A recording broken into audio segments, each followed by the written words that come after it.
warahmatullahi wabarakatuh. Waalaikumsalam warahmatullahi wabarakatuh. Saya gunakan bahasa Indonesia Pak, karena nanti saya ikut.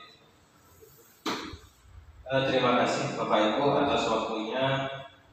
Sebenarnya saya mendapatkan tugas untuk menyampaikan ilmu ini kepada Bapak semua tentang budaya positif. Jadi selama beberapa minggu saya mendapatkan ilmu tentang budaya positif, dan ini sangat penting nanti kita pelajari bersama dan diterapkan di sekolah kita untuk kenyamanan peserta didik kita. Jadi kita mengajar di sekolah tidak lain untuk menyampaikan ilmu dan memberi kenyamanan bagi peserta didik kita di sekolah. Kenapa harus budaya positif? Karena budaya positif itu ibaratkan energi, Bapak. Energi itu menular.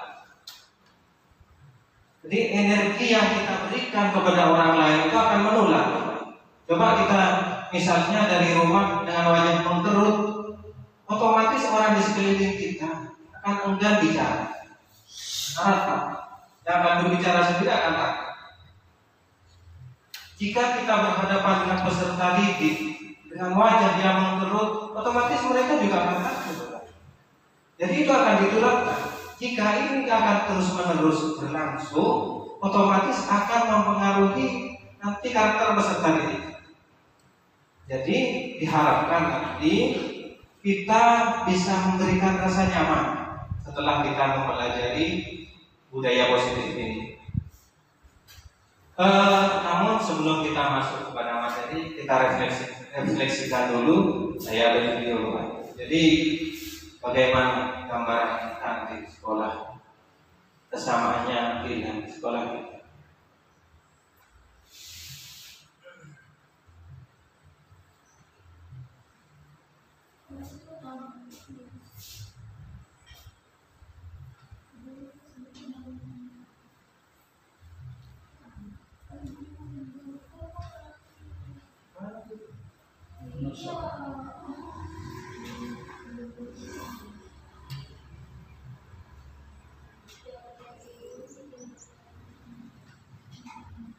Bluetooth mode. FM mode. Roaming mode. Dari kuliah kan? Kenapa masih ada jalan? Oh.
Selamat pagi anak-anak.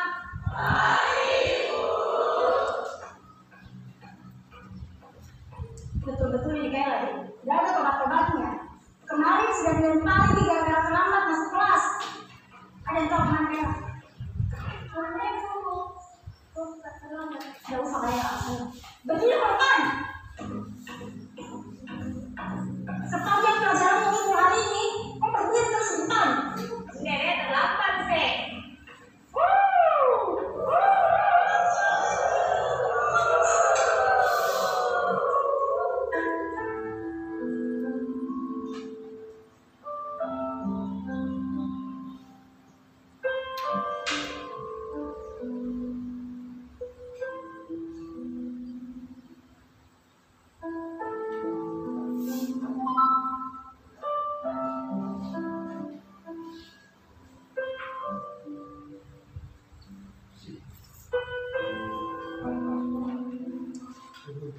Sudah 1 jam lebih nih kayaknya nggak datang. Kira-kira jendok kemana kayaknya? Mungkin hari ini tidak masuk ibu, karena takut tidak kasih surat orang tuanya.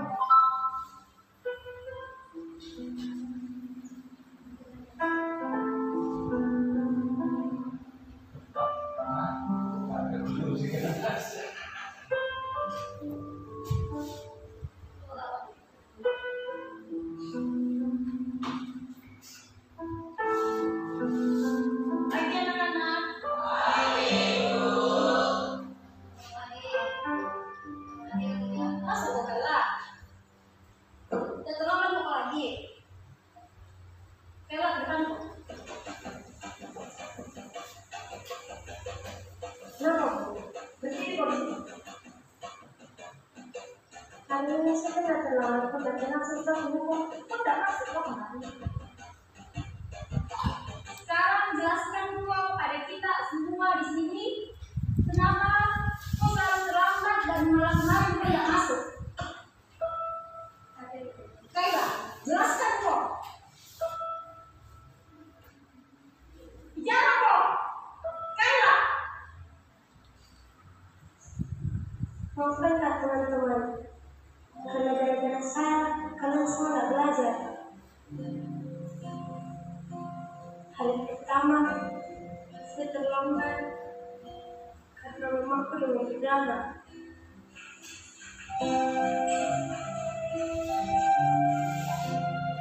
Harus sudah antar ke rumah sakit sebelum saya sekolah.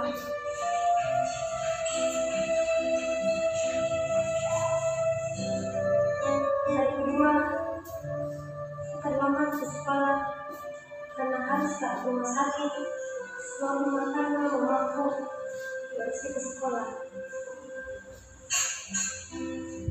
Hari ketiga kemarin, saya tidak masuk sekolah.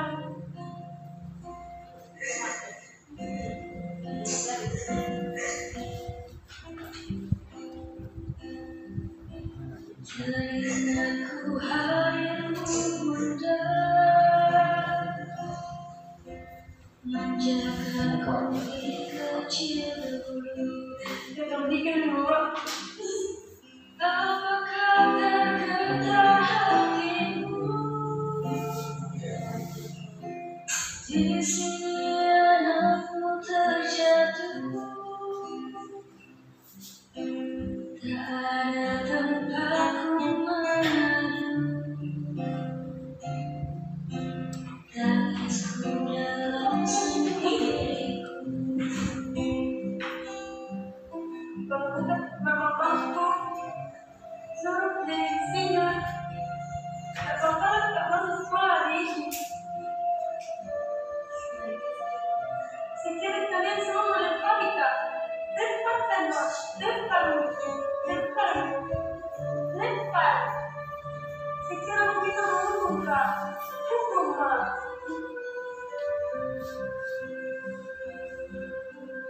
Apakah tergetar hatimu? Di sini anakmu terjatuh. Rinduku hadirmu oh bunda. Tidurkan ku dalam pelukmu.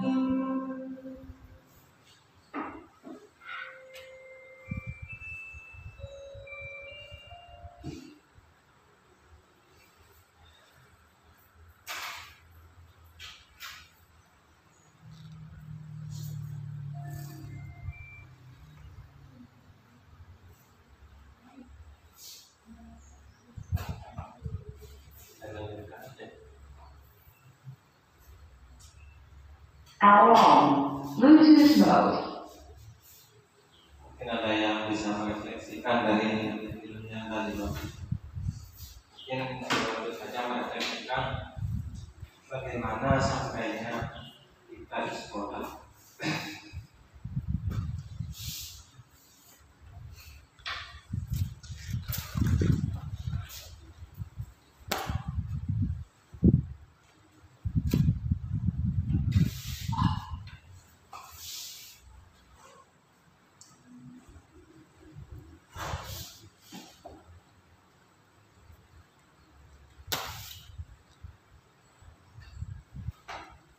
Saya bantu saja merefleksikan,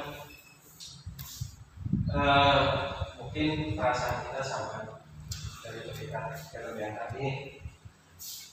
Jika ada kasus pada anak-anak, misalnya terjadi kasus ada pertengkaran, misalnya tidak memakai sepatu dan sebagainya, masalah pada anak-anak, dari film ini kita tidak boleh menjustis anak langsung. Jadi kita harus belajar sebenarnya apa yang terjadi pada anak tersebut. Terlihat pada film tadi, ibu guru itu memang benar mau menerapkan disiplin. Anak-anaknya ingin belajar dengan nyaman, tetapi caranya salah. Kesalahannya banyak. Apalah? Kesalahan yang paling besar adalah anak-anak yang lain menjadi terpukul sehingga tidak mendapatkan pelajaran. Dan anak-anak kita di sekolah, mohon maaf, yang pintar, yang menengah, ataupun yang menurut kita tidak tahu, mereka berhak mendapatkan kenyamanan belajar. Jadi saya warning, sekitar sekalipun mereka sebenarnya memiliki hak yang sama untuk belajar di sekolah kita. Jadi jika terjadi kasus seperti yang tadi, misalnya anak datang terlambat, kita tidak boleh langsung menghukum atau memberi sanksi kepada mereka. Sebaiknya yang kita tanyakan, bagaimana? Kita tanyakan dulu, apa penyebabnya? Apa penyebabnya sehingga anak itu ada masalah?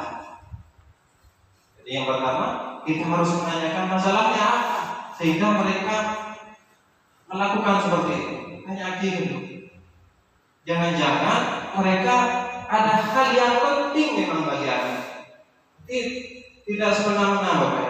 Terus terang selama ini saya sendiri banyak melakukan kesalahan. Perlu sadar itu selama ini. Alhamdulillah selama saya mengikuti pelajaran ini, ikut dalam program guru banyak pelajaran positif. Terus selanjutnya anak-anak kita itu di sekolah beraneka ragam, berbagai macam cara belajar mereka berbeda-beda. Ada yang gemar menggunakan HP, ada yang gemar dengan bermain. Jadi cara belajar mereka berbeda. Jadi untuk itu kita harus peka terhadap keinginan dari peserta didik. Anak kita itu mau belajar bagaimana, mau belajar seperti apa. Jadi boleh.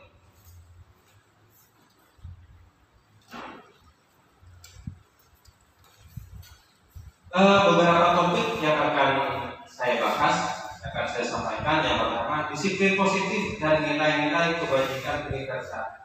Teori, motivasi, hubungan dan penghargaan restitusi. Yang ketiga, keyakinan kelas. Keempat, kebutuhan dasar manusia dan dunia berkualitas. 5, restitusi atau 5 posisi kontrol. Yang keenam, restitusi atau segitiga restitusi. Yang pertama,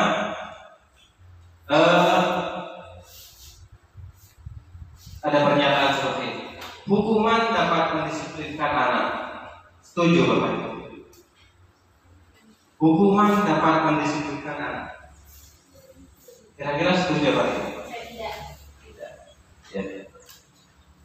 Tidak setuju. Hukuman dapat mendisiplinkan anak. Pemberian hukuman dengan hal positif seperti membaca atau membersihkan halaman sekolah dapat meningkatkan disiplin anak. Setuju atau tidak?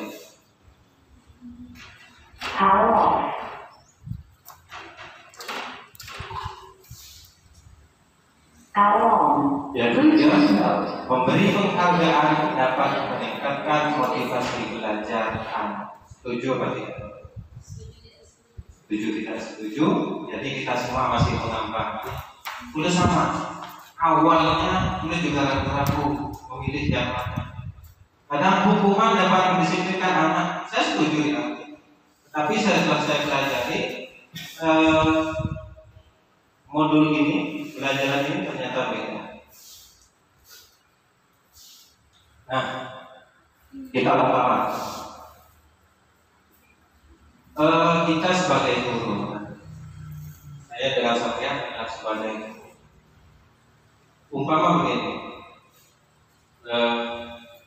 sampean anti sesuatu yang berharga, anti barang saya harga, kemudian bapak ibu guru pegang, ini kasih harga. Coba kita bayangkan, barang yang bapak ibu pegang itu sangat berharga. Umpama karena ini berharga, mohon Pak prasmita paling akhiran orang tidak, mohon Bu Fatih minta tidak, karena ini sangat berharga. Gimana Fatih? Termasuk pasangan kita sendiri dikasih apa tidak? Tidak. Dengan terkasih dan saya beri, ini berharga. Nah maksud saya minta pasangan kita diberi apa? Tidak. Terus kira-kira yang bisa sampai diberi itu bagaimana? Masih ada seandainya kewenangan untuk memberikan ini. Seandainya kewenangan untuk memberi modal menikah masih ada sih bisanya kait saya dengan nikah. Saya dengan nikah bisa ikut kau ini bagaimana? Siapa yang memiliki kekuasaan? Kita. Lenggeluan. Tapi sampian nyacai berapa berita kemarin? Sama murid kita. Murid nikah boleh bang. Aku jangan aku memakai sepatu hitam. Kita sebenarnya tidak memiliki kekuasaan atas itu, Pak. Nanti hak. Laku nih, aku sepatu hitam, Pak. Jika pun hari esok itu memakai sepatu hitam, saya akan tetap pasti anak itu sendiri. Anak kita sendiri, kok sendiri. Ambil kosmotik. Kalau dia sepatu hitam, pasti dari dalam hati anak itu sendiri. Jadi kita cara kita tidak memiliki hak. Umpama lakukan dia saja, hak kita apa? Kita hanya memberitahukan. Nerima tidak nerima. Yang memiliki kekuasaan anak itu sendiri. Sama dengan saya minta umpamanya, Pak, nanti ada pertemuan boleh minta tolong. Aku mau jualan kelas 6. Mau sampai di dalam hati tak kesukaan kompor. Kira-kira bisa nggak betul? Bisa kan? Bisa. Sampai aku pulang kantor bisa. Tetapi dalam hati sampai tergerak. Yang memiliki kekuasaan yang bisa. Jadi kita harus berpikir seperti itu sekarang. Jadi kita malaikan. Bergerak sama lain. Yang tergerak itu anak kita sendiri. Kita hanya bisa memberi motivasi dari luar. Itu pun kadang jika terjadi motivasi dari luar, kita tak tahan lama. Tidak akan bertahan lama. Mun sampean aku pulang mengaji gara-gara pulau, mun sampean datang ke sekolah gara-gara kantor, ini kan motivasi dari luar.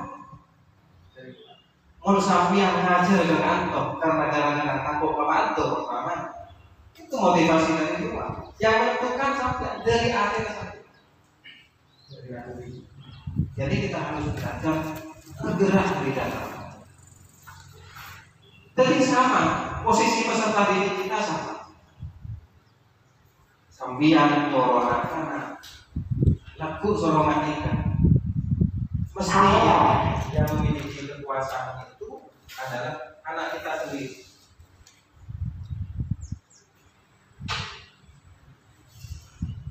Alarm. Bluetooth mode.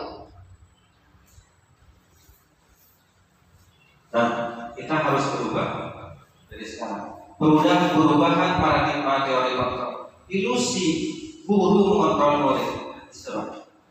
Guru mengontrol murid. Keren teori. Ilusi bahwa kritik dan membuat orang merasa bersalah dapat menguatkan karakter. Ilusi. Jadi sampean boleh kamu salah. Ini benar ilusi. Itu tidak akan membuat anak merasa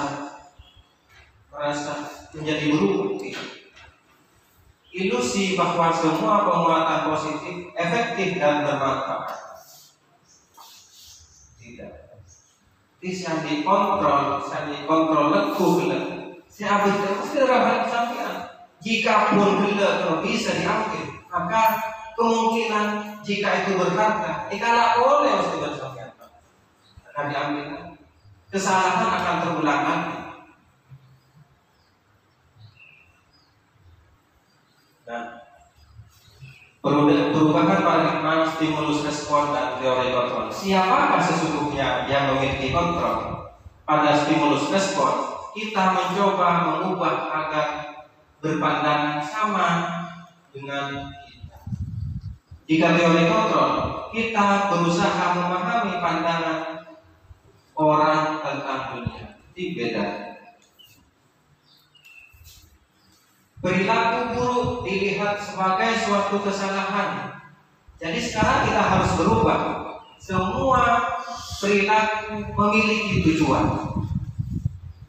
Semua perilaku memiliki tujuan. Tidak akan melakukan sesuatu mesti ada tujuannya itu. Nakal sana. Tetapi kita harus mengoreksi apa sehingga anak-anak berbuat seperti itu.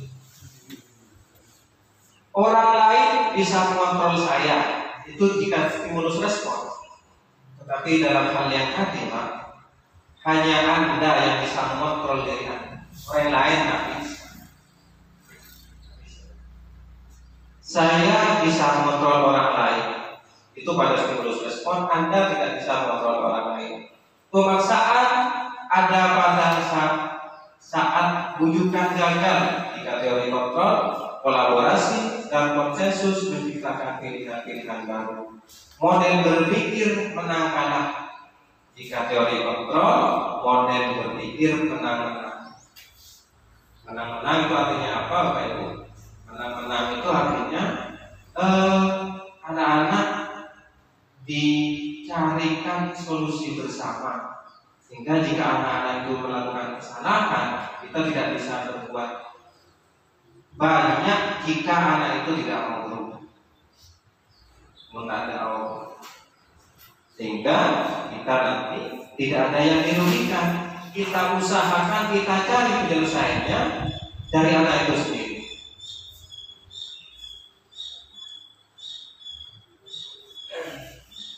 Disiplin positif. Nah, kita lanjut saja. Lanjut. Apa makna disiplin? Ada sekali, Pak?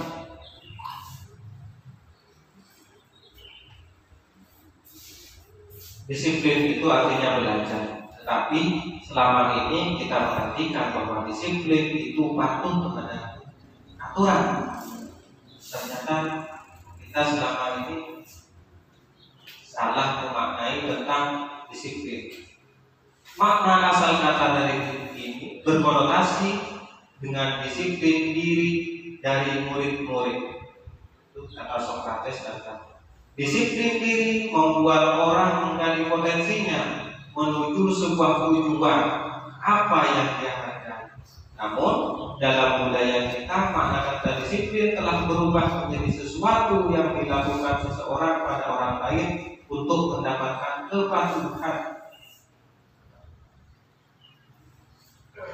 Jadi disiplin yang sebenarnya ada pembelajaran kepada anak itu. Ada sesuatu yang harus dipelajari dari kata disiplin itu sendiri.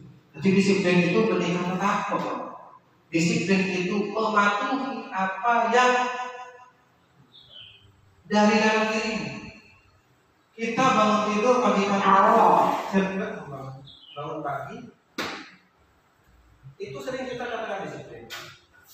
Kenapa? Karena memang itu adalah keyakinan bahwa bangun pagi-pagi itu benar. Apa itu ada aturannya? Ada. Ada aturan bangun pagi-pagi? Tidak ada. Selama ini masih belum ada. Jika kita melakukannya di rumah tidak ada.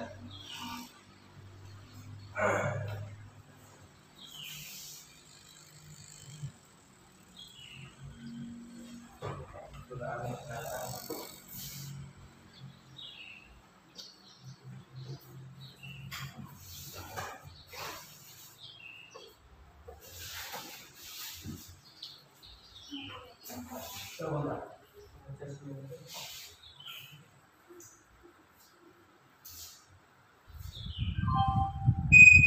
Voice amplifier.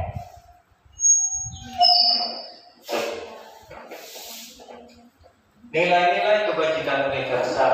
Nilai-nilai kebajikan adalah sifat-sifat positif yang merupakan tujuan mulia yang dicapai oleh setiap individu. Jadi kebajikan universal itu adalah nilai-nilai kebaikan yang tidak memandang suku bangsa. Jadi jika kebajikan itu adalah benar, maka siapapun, baik orang jahat, orang buruk, maka nilai-nilai itu akan dianggap benar. Jadi siapapun itu, misalnya akan orang yang lorong, teka orang jahat sekali, maka akan itu kocak baik. Bergotong royong, monetanya kita maling sekali, maka bergotong royong itu baik. Ini adalah kebajikan universal. Nah, kebajikan universal ini ke Bapak Ibu, sekolah kita laksanakan di sekolah kita terapkan. Nah, sementara ini kita sekarang pada kurikulum Merdeka, kebajikan universal yang akan kita pakai adalah nilai profil pelajar Pancasila yang di dalamnya beriman bertakwa, mandiri, bernalar kritis, berkebinekaan global, bergotong royong dan kreatif. Kenikah semuanya adalah kebajikan universal. Mau tanya ke Mas Elon Boy, kita bagus Bapak. Teka tanya ke mana? Kebajikan itu baik.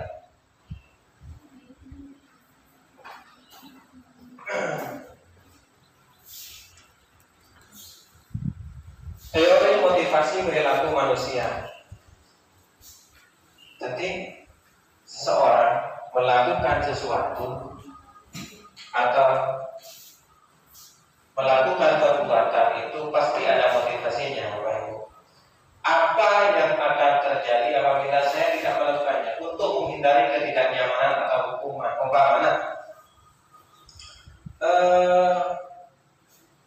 jika anak-anak kita langsung ke sekolah, karena setiap hari Senin terjadi upacara, ada di antara mereka itu saya mangkat laku ke sekolah karena takut yopong badan, takut jemur badan. Itu namanya motivasi eksternal, motivasi dari luar. Jadi karena takut yopong. Kemudian yang kedua, motivasi eksternal juga. Tetapi ini lebih bijak untuk mendapatkan imbalan dari organisasi lain atau orang lain.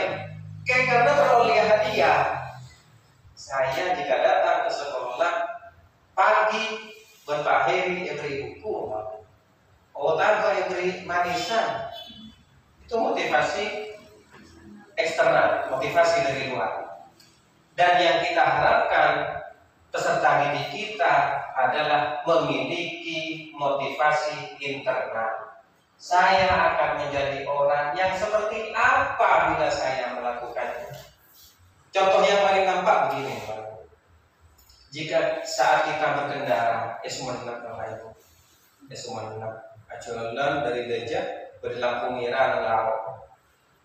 Saya karena lampu merah, mungkin karena takut ke polisi, Bapak Ibu.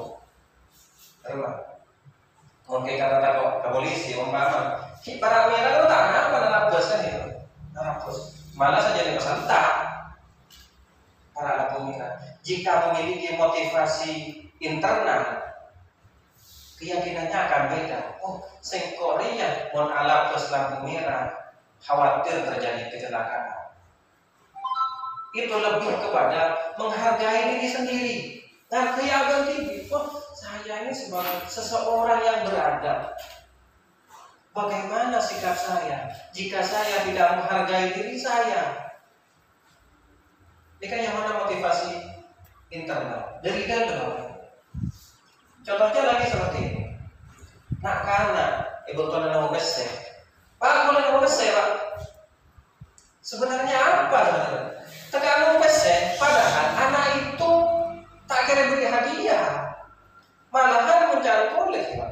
Karena nyamanan mereka anak yang beli. Tetapi jika mereka yakin, jika ngalah oleh menemu, ketika tak fokus, karena ada motivasi internal dari dalam, padahal tak beri hadiah, tak beri omongan, kalah lebih banyak, lebih sama banyak. Tetapi jika ada motivasi internal dari dalam, kemarin kok anak juga lebih fokus daripada kita Pak Guru. Itu namanya ada keyakinan dari dalam, menghargai diri sendiri, hormati diri bahwa diri kita itu adalah manusia sama dengan diri. Ketika kita itu berbicara membentuk anak memiliki motivasi internal agar nanti Bapak Ibu hasil output kita murid-murid kelas 6 yang akan keluar Bapak Ibu melakukan sesuatu benih karena takut yokong. Otak benih teroleh hadiah. Mereka belajar karena ada motivasi dari dulu. Kentro ajuran konoku. Itu yang sebenarnya kita inginkan. Gambarannya Bapak Ibu, sekarang para koruptor, keluar orang yang tahu, tetapi tidak ada motivasi dari dalam, tidak bisa menghargai dirinya, sehingga itu dilakukan hal-hal yang salah akan dilakukan karena tak ada dari dalam. Karena sebenarnya motivasi eksternal akan dihukum Pak jika korupsi. Itu terbukti bahwa motivasi eksternal itu tidak mengikat, sulit mengikat pribadi manusia jika tidak memiliki motivasi dari dalam. Karena tidak, kun perak tako ibu tuan pada polisi, kun perak tako ibu tuan menetemu yoko beda Pak kecuali kita memiliki keinginan dari dalam diri kita. Nah ini yang akan kita bentuk pada peserta didik. Andi motivasi dari dalam. Terlalu andi ringking, benikin karena terlalu lebar bangkung itu. Benikin karena lihat dari piala tidak. Kayak nggak terlalu aja loh.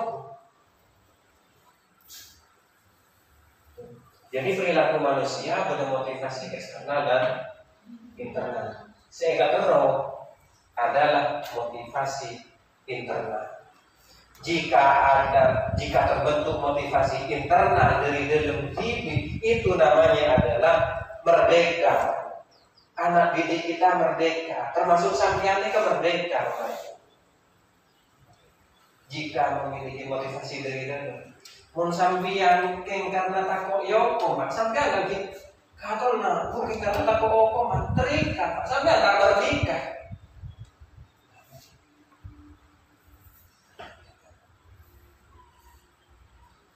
Kemudian apa restitusi? Restitusi adalah proses menciptakan kondisi murid untuk memperbaiki kesalahan mereka sehingga mereka bisa kembali pada kelompok mereka dengan karakter yang lebih kuat. Tadi saya pernah dengar ada kasus pada anak didik kita jangan mudah menjustis. Berikan kesempatan anak itu memberikan alasan apa penyebabnya. Jika mereka sudah terbentuk keyakinan, maka dia itu akan tahu bagaimana jalan keluarnya. Kita tanyakan, bagaimana setialah asmaul jannah.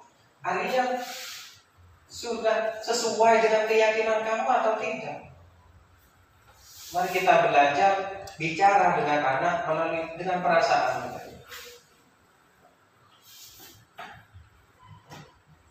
Sembilan ciri-ciri restitusi. Ciri-ciri restitusi bukan untuk menebus kesalahan, namun untuk belajar dari kesalahan. Yang kedua, memperbaiki hubungan. Tawaran bukan paksaan. Jadi artinya kita bertindak ditawarkan kepada peserta didik kita. Yang keempat, restitusi menuntut anak untuk melihat ke dalam diri. Kelima, restitusi mencari kebutuhan dasar yang mendasari tindakan. Keenam, restitusi diri adalah cara yang paling baik. Ketujuh, restitusi fokus pada karakter bukan tindakan. Kedelapan, restitusi fokus pada solusi. 9. Restitusi mengembalikan murid yang berbuat salah pada kelompoknya. Jadi ini nanti yang kita harapkan. Jadi ketika ada masalah, restitusi yang akan kita terapkan nanti di sekolah kita. Bagaimana caranya? Iya. Pak kita tolong, Pak cek. Ini yang penting ada sama.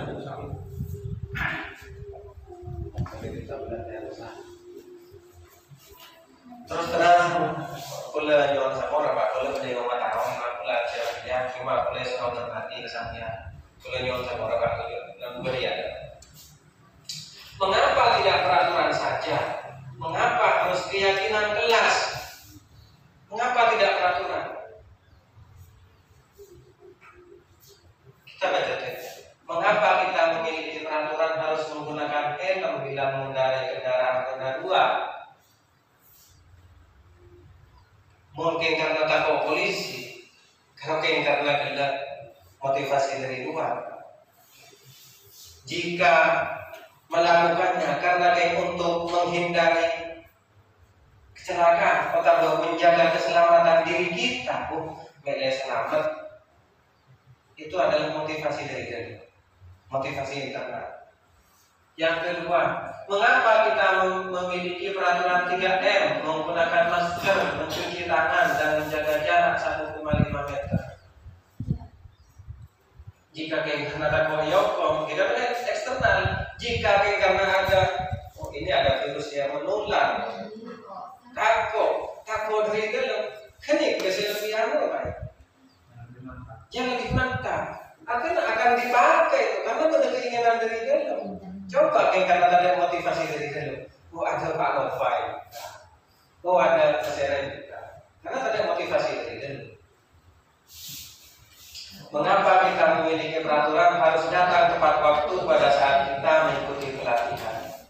Untuk mendukung motivasi intrinsik kembali ke nilai-nilai keyakinan, lebih menggerakkan seseorang dibandingkan mengikuti serangkaian peraturan-peraturan. Next slide. Nah,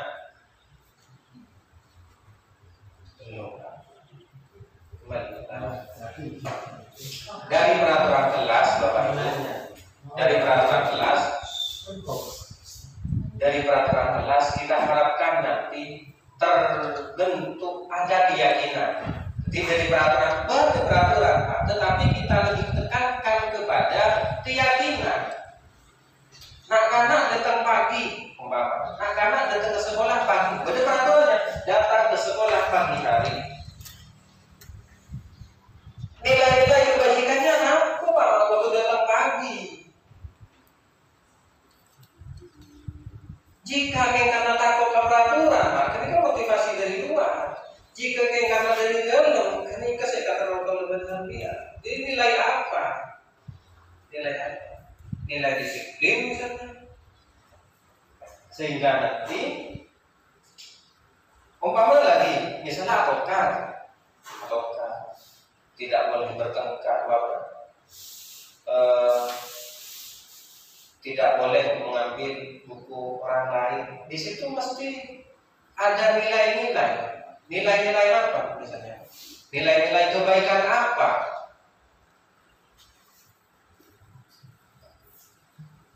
Menghormati diri orang lain, menghargai orang lain. Ini adalah nilai keyakinan. Sehingga nanti jika sudah memiliki keyakinan bahwa ini adalah nilai-nilai kebajikan, sehingga lingkungan sekolah kita menjadi lingkungan positif.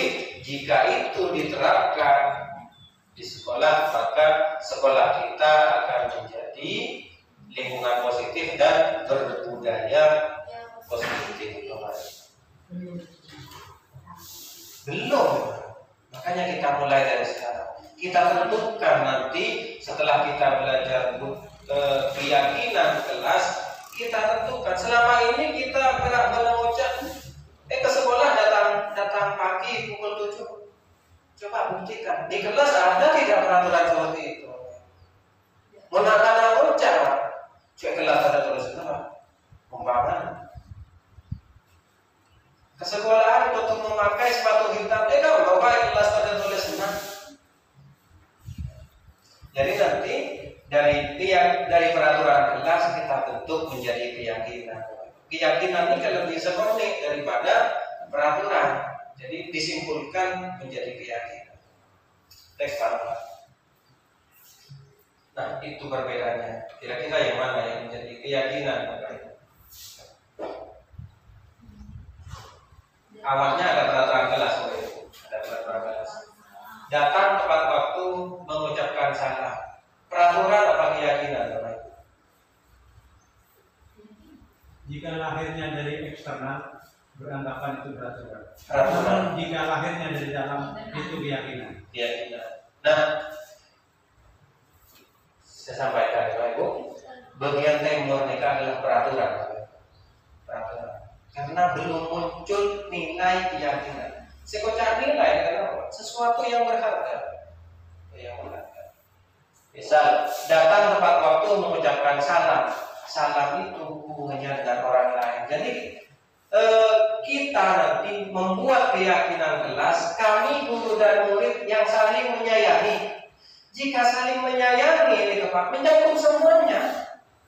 Tidak mengganggu orang lain, mengucapkan salam, berpapasan dengan guru menundukkan, kita menghormati. Jadi menjadi satu kita. Jadi keyakinan kelas kita membawahi bermacam-macam peraturan. Tetapi jika terjadi sesuatu, apa yang kamu lakukan sesuai dengan keyakinan kelas yang ada. Tinggal karya cara ini dari Pak kanak-kanak. Jadi anak-anak di sekolah kita, betul nih keyakinan kelas apa? Dan menurut saya itu perlu disosialisasikan nanti Pak di kelas-kelas masing-masing. Ada apa? Sehingga terjadi kasus, terjadi masalah. Ini kekarya Pak. Solusinya berapa? Karena nikah sudah dibicarakan bersama. Ini kita dengan murid kita, karena kelas 5, kelas 4, kelas 2 sampai kelas itu karena sehingga tidak ada masalah. Apa boleh anak-anak? Menjaga kebersihan sekolah di keperaturan. Berdoa sebelum dan sesudah kegiatan. Aktif dalam pembelajaran. Keyakinannya, kami murid yang semangat belajar. Jadi pada di situ. Jadi semangat belajar ini mencakup semuanya. Datang pagi itu termasuk semangat belajar. Memakai seragam lengkap itu adalah salah satu dari semangat belajar dia. Jadi karena mata berkenan ini keyakinan kelas kita. Bahwa yang kamu lakukan tidak sesuai dengan keyakinan kelas. Kami murid yang peduli dengan teman-teman. Ini keyakinan. Kenapa? Mengucap kami peduli. Kami peduli. Ini keyakinan. Nanti kemudian kita bentuk dalam kelas. Kita baca nanti dalam kelas masing-masing. Bentuk keyakinan. Next Pak. Dihukum oleh penghargaan. Nah, ini Pak. Sebenarnya dari teori yang saya pelajari, penghargaan itu tidak efektif. Pengaruh jangka pendek dan jangka panjang. Jadi lebih kepada pengaruh jangka pendek. Penghargaan menghukum. Berapa penghargaan? Penghargaan mengurangi ketepatan. Penghargaan tidak efektif. Penghargaan merusak hubungan. Next one. Penghargaan menurunkan kualitas. Penghargaan mematikan kreativitas. Penghargaan mengurangi motivasi intrinsik. Jelas. Karena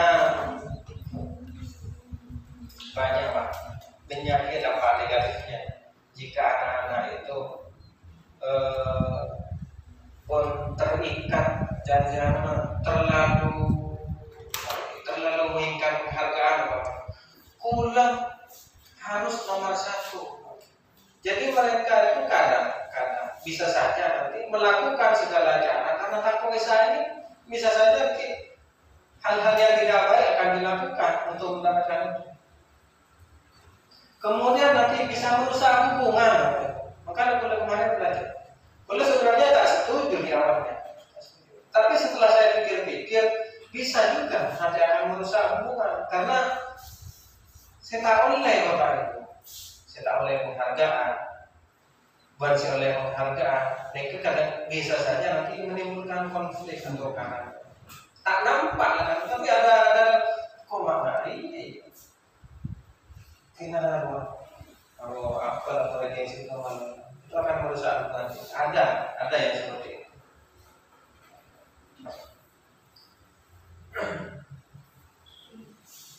Nah, sekarang kita bicara tentang hukuman atau konsekuensi. Mencatat 100 kali di dalam buku kalimat, saya tidak akan terlambat lagi karena terlambat ke sekolah. Hukuman atau konsekuensi. Lari mengelilingi lapangan basket 2 kali karena terlambat hadir di sekolah. Hukuman atau konsekuensi?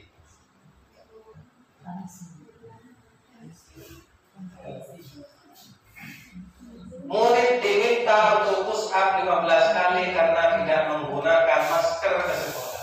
Menggantikan kertas tugas teman yang telah dicoret-coret. Hukuman atau konsekuensi? Konsekuensi.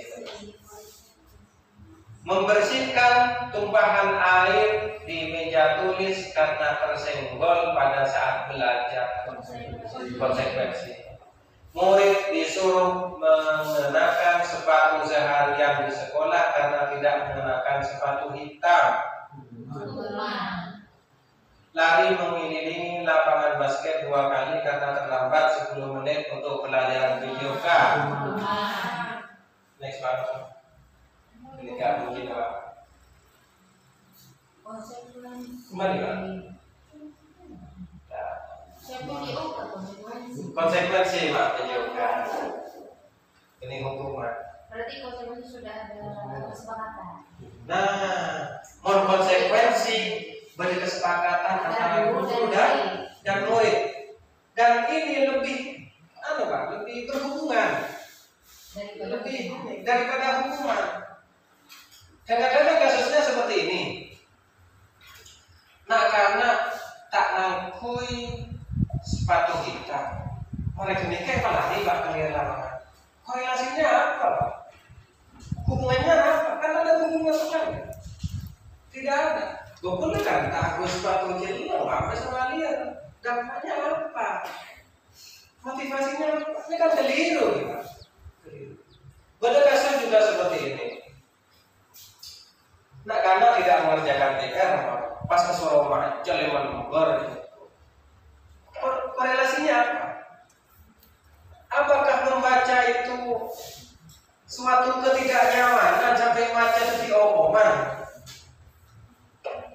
Padahal membaca itu kotu menjadi budaya yang baik. Pas membaca itu gara-gara melakukan kesalahan saja takut saya baca.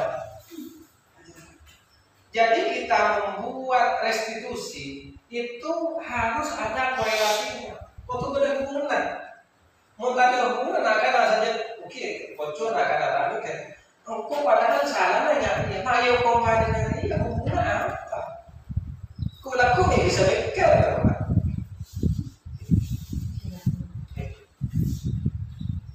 untuk lari mengelilingi bola basket 2 kali karena terlambat 10 menit untuk pelajaran BJOK, lari melambat mungkin bisa ada korelasinya Pak, karena bisa saja kepemanasan, karena BJOK, kemudian pengajaran lain pas rolier lapangan, tak ada PR pas rolier lapangan, hubungan apa? Oke, itu bisa hukuman. Lanjut Pak. Perbedaan hukuman dan konsekuensi. Jika hukuman sesuatu yang menyakitkan, hukuman menyakitkan. Jika konsekuensi sesuatu yang harus terjadi, umpamanya tidak air berubah, konsekuensinya berulap. Beliau komat, laga konsekuensinya berulap. Kelas kita kotor, konsekuensinya kotor sabue. Membuat anak sakit, menghukum Bapak untuk jangka waktu yang lama.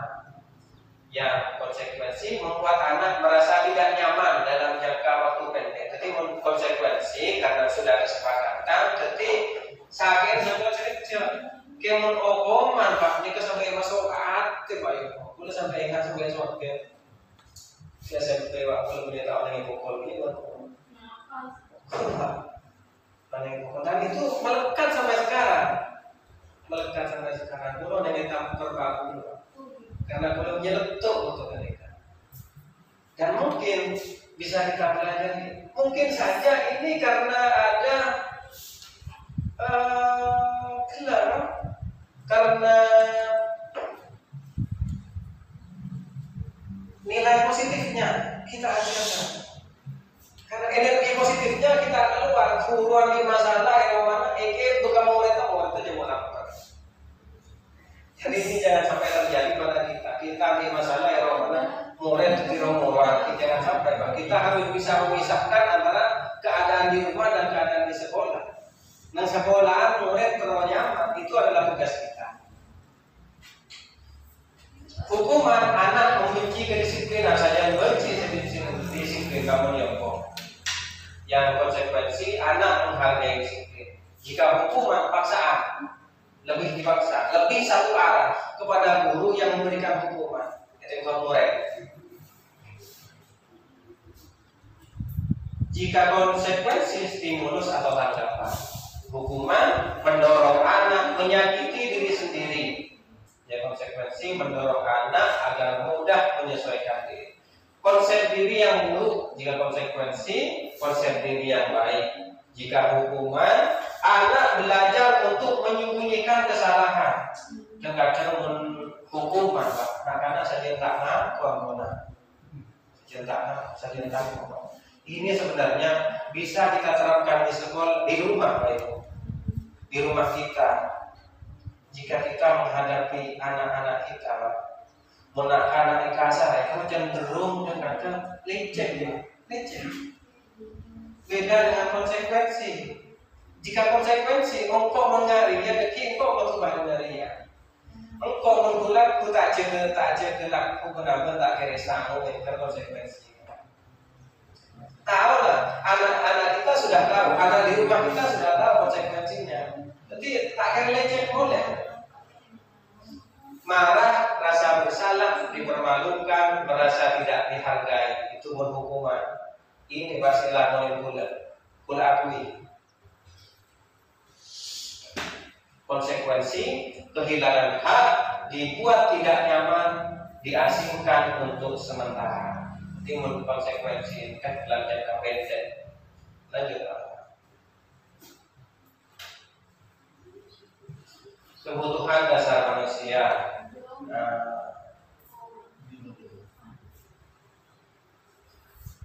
Ini jadi kita butuh paham.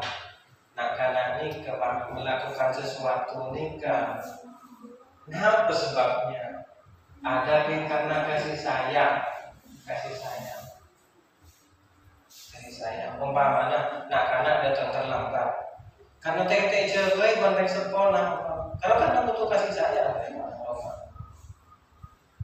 Dan kita tidak bisa langsung hukum, Pak. Tanya kan. Ada power, andi kekuatan, Pak. Andi penguasaan.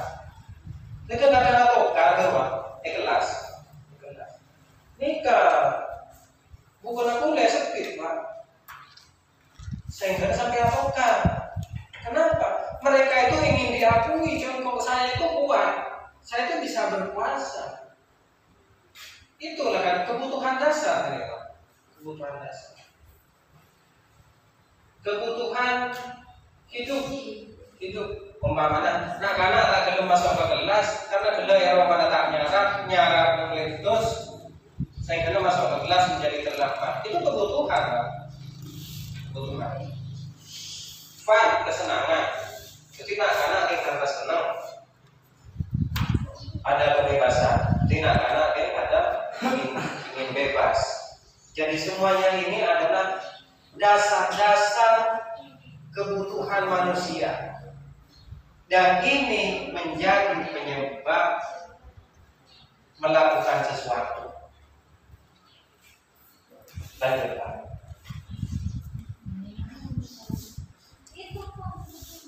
Nah, kita sebagai seorang guru ada 5 posisi kontrol, Bapak Ibu.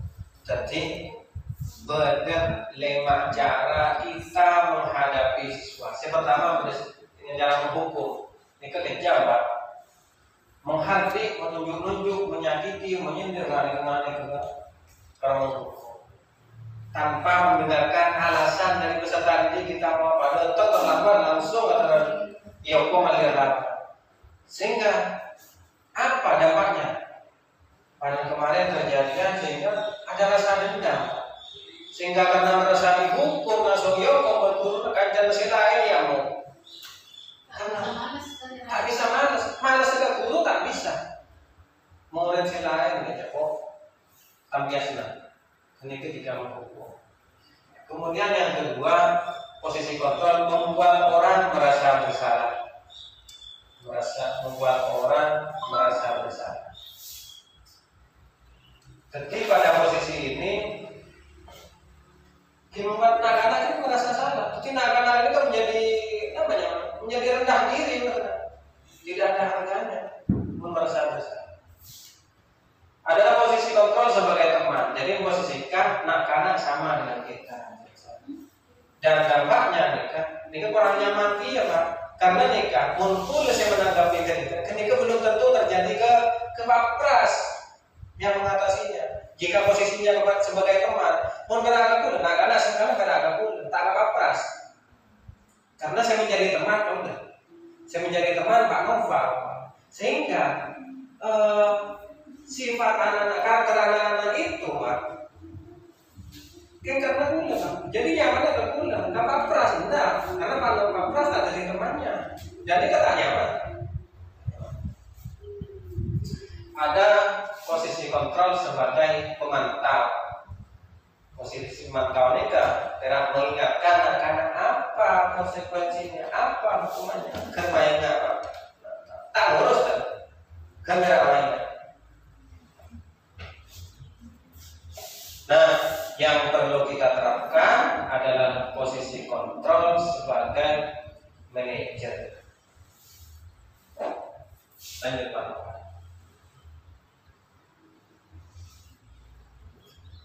Pernyataan-pernyataan saya kecewa sekali dengan kamu.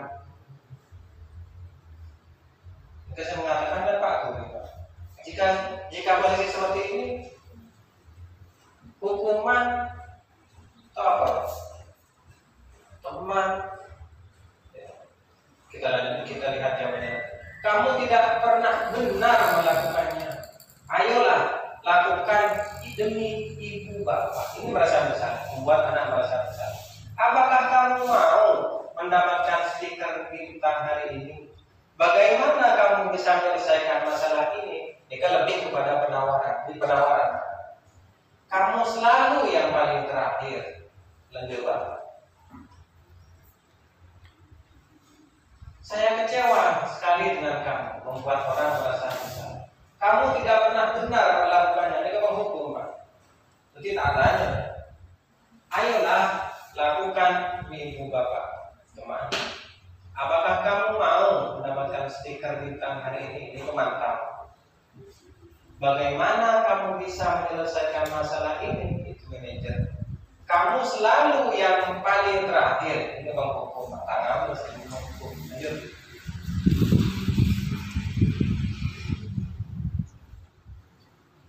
Mungkin ini sudah saya putar. Tidak ada salahnya kita putar lagi.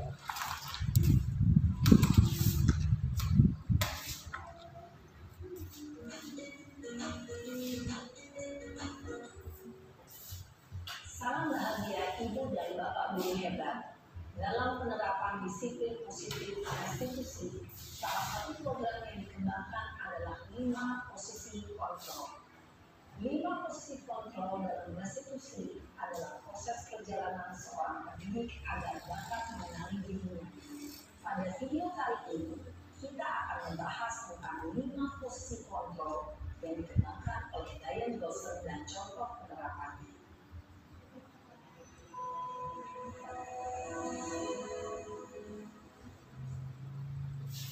5 posisi kontrol itu adalah: 1. Posisi menghukum. 2. Posisi memberikan hasrat masalah. 3. Posisi teman. 4. Posisi memantau atau monitor.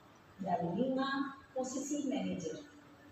Untuk lebih memahami 5 posisi tersebut, mari kita saksikan kasus Naren yang terlambat hadir 20 menit di sekolah dan melihat bagaimana 5 posisi kontrol dalam menghadapi masalah tersebut.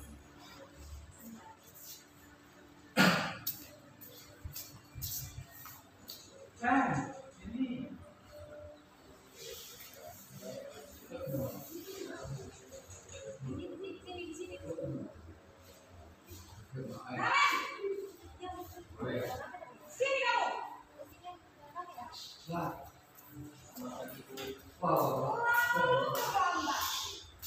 Kamu deh, pasti terlambat. Saya Apa? Apa coba? Alasan kamu apa lagi? Kapan sih kamu tidak terlambat? Malas sekali ya kamu jadi anak. saya Dasar pemalas. Jangan kapok sih kamu. Sudah berapa kali terlambat? Sana, kamu punya lapangan basket 2 kali. kenapa saya harus berlepas? Kenapa? Kamu lawan ibu. Berani-beraninya jawab. Sudah terlambat, masih berani jawab pula. Sekarang, keliling lapangan basket 5 kali sekalian. Biar kapok. Cepat. Pergi sana ke lapangan basket. Posisi menghukum biasanya berbicara dengan nada tinggi, menghakimi, menunjuk-nunjuk, menyakiti, dan menyindir. Hukuman bisa berupa fisik maupun psikis. Ibu dan bapak guru hebat. Dampak yang terjadi pada murid ketika guru berada pada posisi penghukum adalah murid cenderung akan memberontak, bahkan meminta denda.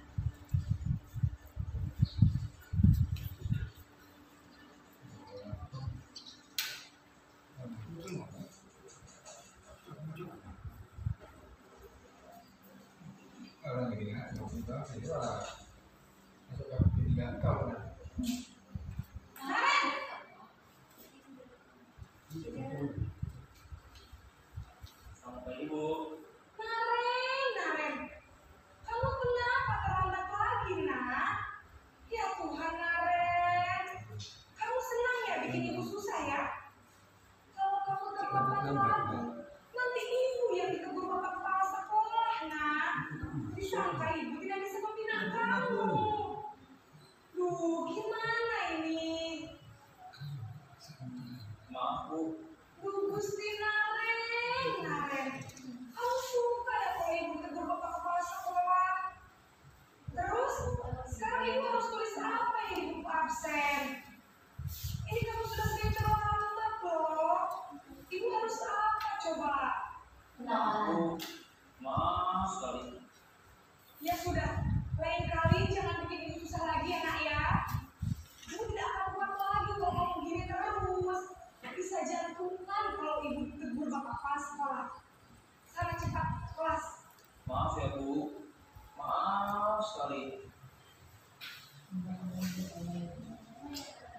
Posisi pembuat rasa bersalah berbicara dengan nada tenang, cenderung lembut, namun kata-kata yang diutarakan membuat murid merasa menjadi orang yang gagal, memandang buruk dirinya sendiri, merasa tidak berharga, dan tidak sanggup membahagiakan orang lain. Ketika guru mengambil posisi pembuat rasa bersalah, murid akan menganggap dirinya yang bersalah dan ia akan menyimpan emosi negatif tersebut di dalam dirinya.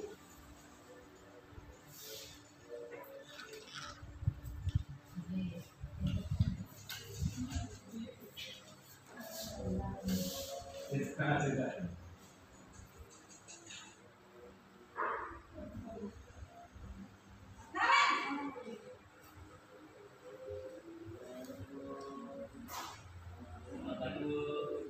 Wah, sudah jam berapa ini nak? Terlambat lagi ya saya.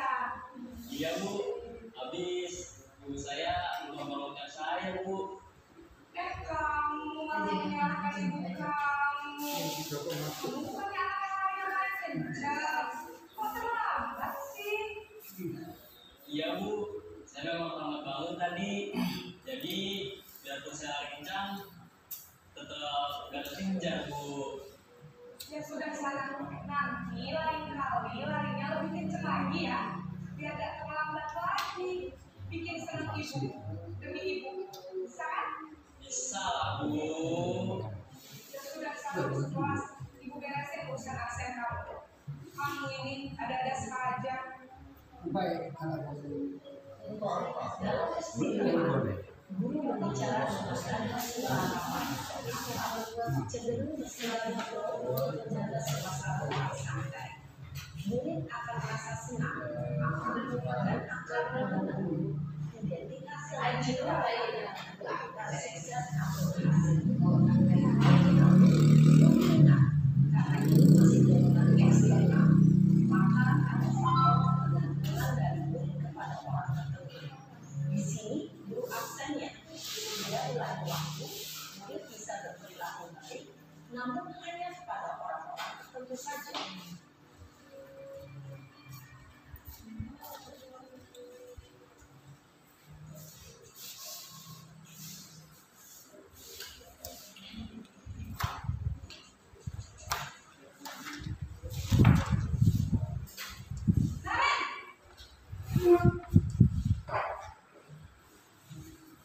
Selamat pagi Bu. Naren, apa peraturan sekolah kita tentang jam berapa kita harus masuk sekolah, nak? Kita harus ke sekolah jam 7 Bu. Iya betul, sekarang sudah jam 7.20. Naren sudah tahu konsekuensinya jika terlambat hadir. Paham Bu, saya harus tinggal kelas pas jam istirahat selama 20 menit. Iya benar, konsekuensinya demikian. Jadi nanti jam 9.30 pas istirahat, kamu harus tinggal di kelas dan kerjakan tugas tambahan untuk ketertinggalan kamu, ya? Baik Bu. Posisi pemantau mengandalkan penghitungan atau data untuk mengontrol murid. Guru mengarahkan murid berdasarkan peraturan dan konsekuensi. Seorang pemantau menunjukkan bahasa tubuh dan ekspresi wajah yang datar dan cenderung formal.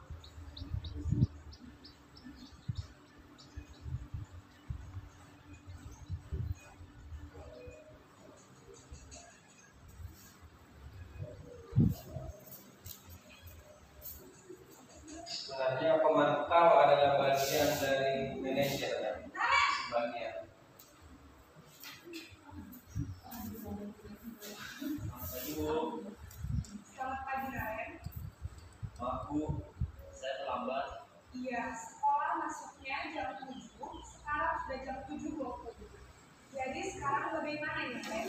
Maaf Bu, saya lupa secara alarm saya semalam.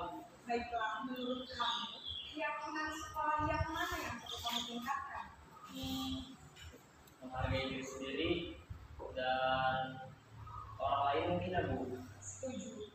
Jadi, apakah Naren meyakini prinsip saling menghormati tersebut? Iya Bu, saya meyakininya. Apakah Naren bersedia memperbaiki masalah keterlambatan ini? Bersedia Bu. Bagaimana kamu akan memperbaiki masalah keterlambatan ini? Saya akan coba untuk tidak lupa menyetel alarm saya Bu. Baik, kalau Naren belum mendengar alarm di rumah, ada orang yang kira-kira bisa bantu mengingatkan tidak? Ada Bu, kakak saya, Kak Emma. Ada lagi selain Kak Emma? Selain Kak Emma, ada ibu saya. Baik, jadi yang mengingatkan Naren adalah Kak Emma dan ibu kamu ya.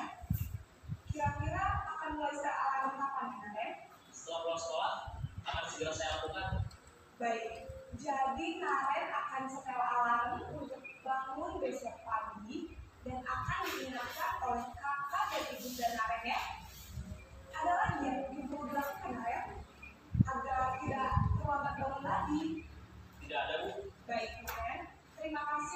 sama kamu. Sekarang kamu kembali ke waktu belajar. Baik Bu, terima kasih. Posisi manajer adalah posisi kontrol yang disarankan untuk membimbing murid memiliki sikap disiplin yang positif, yaitu murid yang mandiri, bertanggung jawab, dan dapat memecahkan masalah. Tujuan dari posisi ini adalah agar murid dapat berefleksi atas tindakannya. Guru akan dengan tulus memberikan pertanyaan-pertanyaan bermakna, sehingga membuat murid dapat belajar dari kesalahannya dan mencari sebuah solusi untuk menyelesaikannya. Ibu dan bapak guru hebat, setelah mengamati adegan kelima posisi kontrol tadi, kira-kira posisi mana yang paling ideal? Posisi mana yang manajer? Posisi ini disiplin yang memerdekakan murid. Perjalanan seorang pendidik tentunya tidak mudah untuk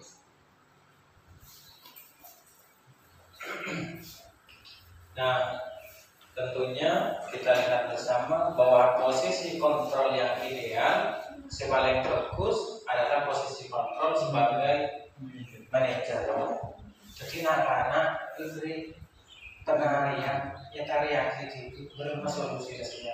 Memperlihatkan ini ke Pak, sehingga anak-anak tidak merasa tertekan, karena mencari tarian ini bisa dilaksanakan nanti apabila setiap kelas sudah memiliki keyakinan. Jadi keyakinan ini butuh beri. Kita tanamkan dari sekarang. Jadi saya anak-anak bisa menjadi Pak, menjadi anak-anak yang merdeka. Menyelesaikan masalah sendiri. Nah, untuk menjadi posisi kontrol sebagai manajer, benar mengontrol dia sebagai kontrol manajer. Yang pertama, validasi apa? Validasi kebutuhan. Jadi, karena sing akhirnya kan apa? Naren matelat anak apa? Tanya gitu. Matelat anak.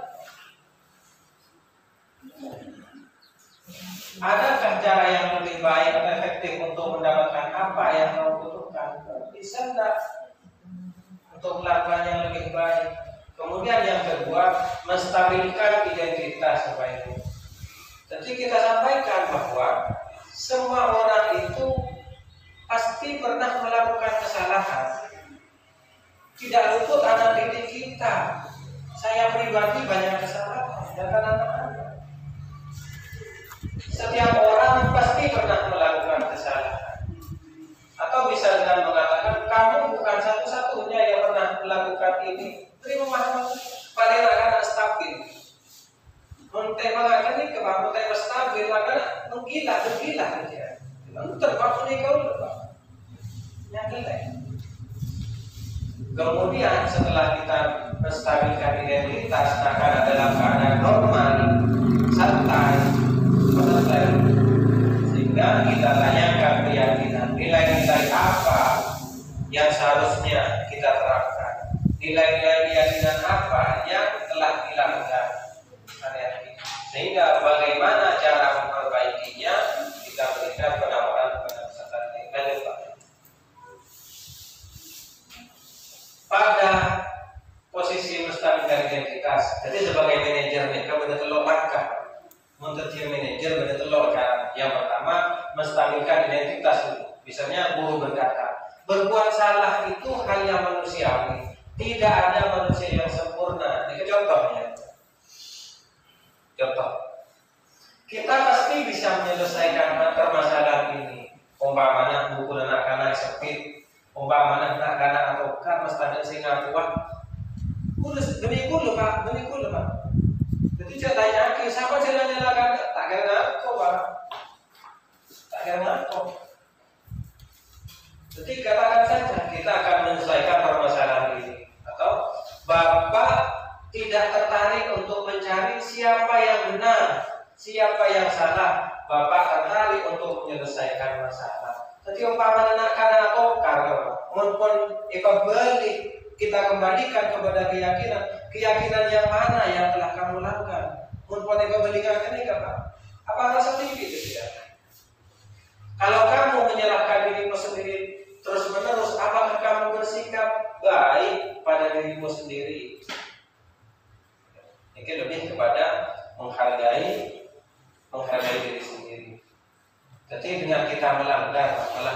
aturan, ketika artinya tak ngerti apa kita sampaikan kepada anak didik kita. Lanjut Pak. Kemudian validasi kebutuhan ini bahwa pada dasarnya setiap tindakan manusia memiliki tujuan sebenarnya. 5 kebutuhan dasar: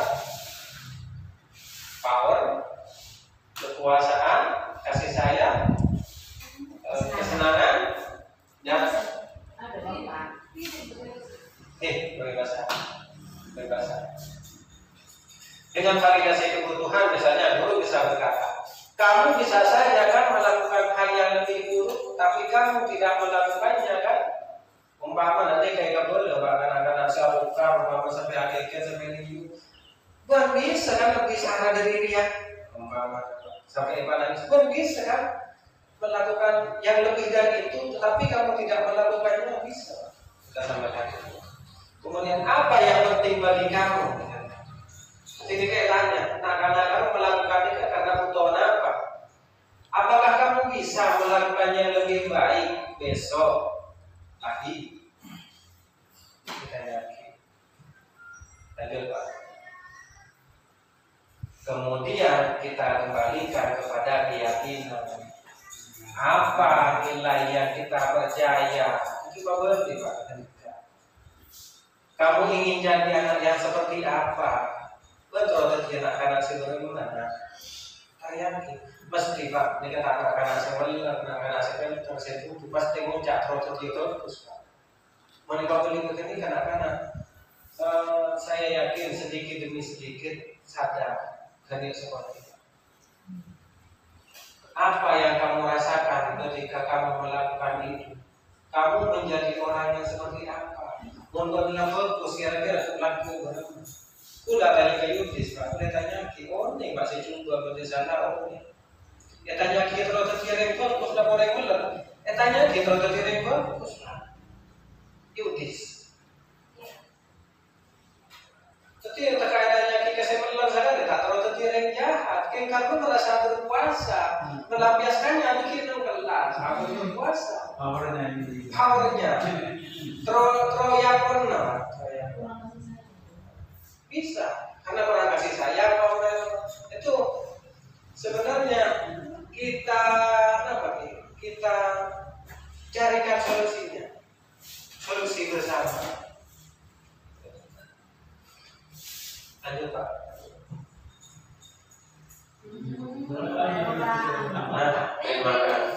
Terima kasih Bapak Ibu. Harapan saya dan semoga bisa menjadi harapan kita semua, dari keyakinan kelas ini nanti terbentuklah budaya positif Bapak Ibu.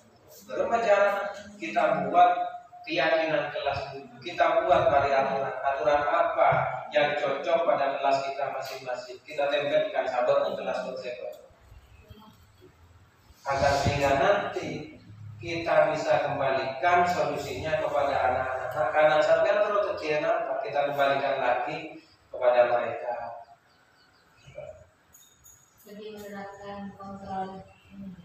Lebih menerapkan kontrol manajer. Tetapi bisa ketika nanti anak-anak sudah terbiasa, bisa menjadi sebagai pemantau. Kita mengingatkan saja, mainkan bahwa yang mana yang telah kamu langgar.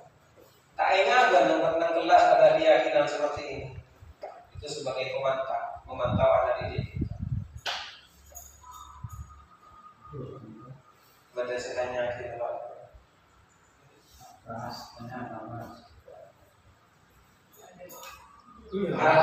harapan atau Pak, semoga bisa menjadi harapan kita. Apa yang saya sampaikan ini tak putus di sini, tak buka di sini Pak. Saya ingin pribadi di sekolah kita terbentuk budaya positif. Orang akan nasihat orang, akan bisa menghargai temannya, dan itu adalah nilai-nilai kebajikan. Itu dimiliki oleh peserta didik kita. Anak-anak kita tanamkan keyakinan sehingga melakukan sesuatu benih karena takut kepada peraturan, karena timbul ada motivasi intrinsik, timbul motivasi dari dalam. Sekian dari saya, mungkin bercerita akhir Pak.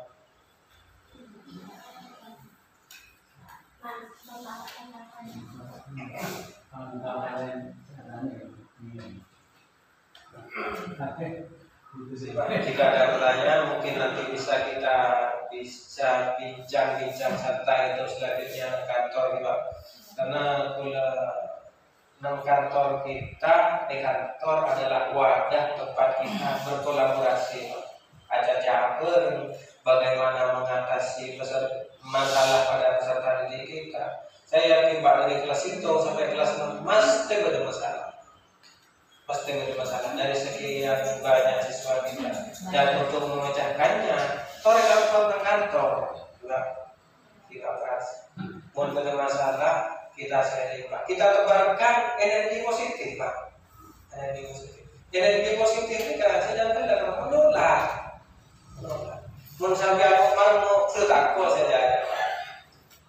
Mun sampean senyum ramah, otomatis komunikasinya Pak.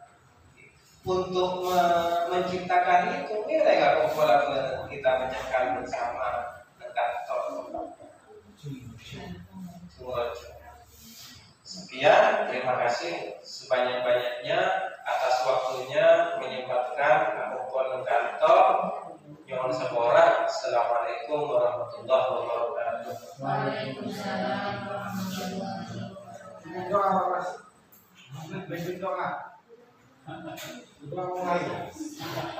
Tulis. Doa.